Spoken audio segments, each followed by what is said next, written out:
लिंगानंदं परमसुखदं केवलं ज्ञानमूर्ति द्वन्द्वातीतं गगनसदृशं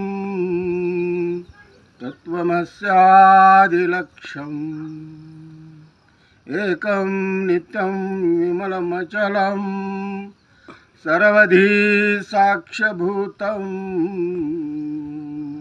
भावातीतं त्रिगुणरहितं सद्गुरु तन्नमामि। गुरुर्लिंगं गुरुर्देवो जंगम दासोहम गुरु साक्षात् परम गुरु तस्मै श्री गुरु संगमनाथ बसव प्रभुवे नमो नमः। सुप्रभात समयी भावभक्तीनं लिंगस्मरण केल्यास अपमृत्यू टळतो, काळ कर्म नष्ट होतात, लिंगपूजा केल्याने भवबंधन तुटते, प्रभुदर्शनाची आस वाढते। सतत लिंगपूजेत तन्मय झाले पाहिजे। जंगमांची सेवा कूडल संगम देवाला प्रसन्न करून घेण्याची रीत आहे। जंगमांची सेवा हेच मनुष्य जन्माचं ध्येय आहे। कूडल संगम देवाला प्रसन्न करून घेण्याची हीच रीत आहे असं बसवण्णा या वचनातून सांगतात। भावभक्तीनं जर लिंगस्मरण केलं तर कसलाही तुम्हाला घातक रोग, घातक प्रकार तुम्हाला 24 तासासाठी तुम्हाला कोणताच प्रसंग येणार नाही। अपमृत्यू टळेल। सुप्रभात समयी भावभक्तीनं जर लिंगपूजा केली तर अपमृत्यू टळेल, इतकी गॅरंटी या वचनातून बसवण्णा देतात। भवबंधन तुटेल, काळ कर्म नष्ट होईल।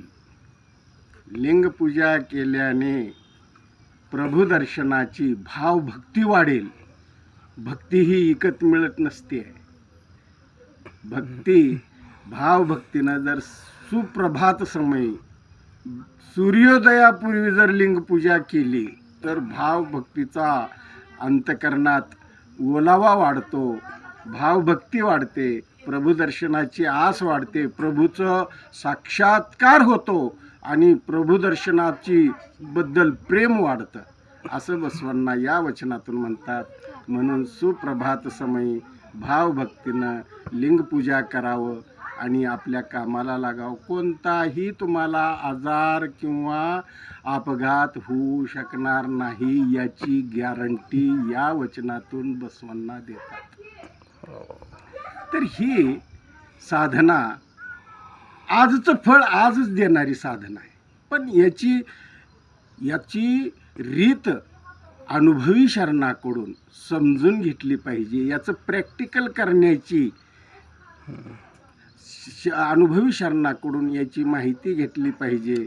एका वचनात बसवण्णा म्हणतात, आंधळ्याच्या हातात आरसा असून काय उपयोग, भित्र्याच्या हातात चंद्रायुध असून काय उपयोग, आयुष्यरेषे विना धनरेषा असून काय उपयोग, माकडाच्या हातात माणिक्य असून काय उपयोग।